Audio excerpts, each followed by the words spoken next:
Estamos aqui no Hospital Geral de Palmas para falar um pouco da mutirão de cateterismo que acontece nesse mês de janeiro. E nós vamos conversar agora com o Dr. Andrés Sanches, ele que é cardiologista e vai estar falando um pouquinho para a gente sobre esse processo aqui. Doutor, fala um pouquinho para a gente como que é esse mutirão que está acontecendo nesse mês de janeiro aqui de cateterismo cardíaco aqui no HGP.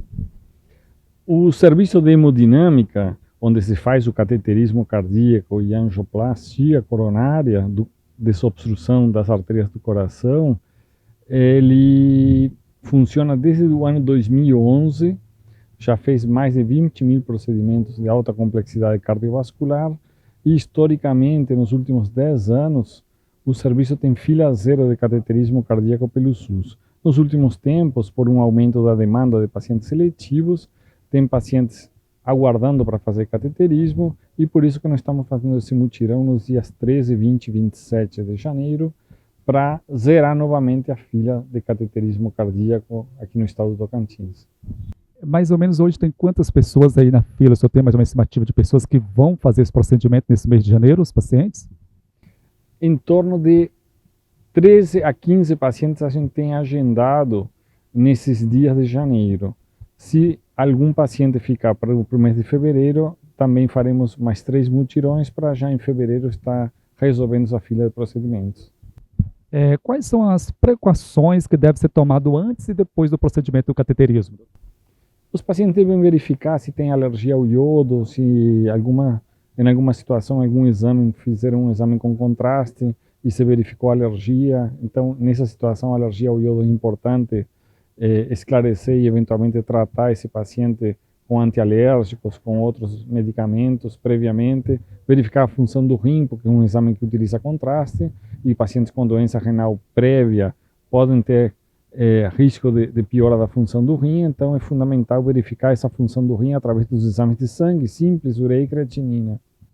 Doutor, para fazer esse procedimento, tem alguma complicação? O que a pessoa precisa estar tendo para fazer esse procedimento? É doloso? Talvez a pergunta das pessoas que estão nos assistindo é a seguinte: é doloso? Tem anestesia? Como é que funciona esse procedimento, doutor? O procedimento é feito com o paciente acordado, com sedação e anestesia local no local por onde a gente faz o cateterismo. 95% dos pacientes fazem por via radial, ou seja, pelo punho. Se faz anestesia local no punho e sedação nesses pacientes. 5% fazem pela região inguinal, pela virilha, e esses pacientes levariam sedação nesse local, na virilha. Quais são os cuidados antes e pós o procedimento do cateterismo cardíaco, doutor? Os cuidados, principalmente, uma boa hidratação, que os pacientes venham hidratados no dia anterior, que bebam 2 litros de água.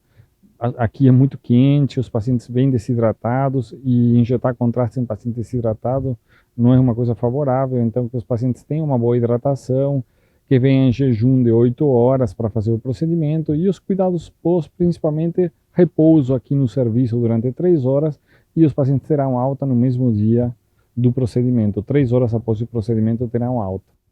Então, quer dizer, o paciente que fazer depois de 3 horas ele recebe alta aqui no hospital? Sim. Se for um cateterismo cardíaco sem necessidade de angioplastia, 3 horas depois está de alta. Se no procedimento se detectar algum entupimento e precisar colocar um stent, esse paciente poderá ficar 24 horas aqui no serviço, no dia seguinte, na maioria dos pacientes são liberados. Então, deixa aqui o microfone para o senhor reforçar aí, será no dia 13, 20 e 27 desse mês. 13, 20 e 27 desse mês, e estamos vendo os pacientes eventualmente também para fevereiro, para zerar essa fila de cateterismo cardíaco aqui no estado do Tocantins.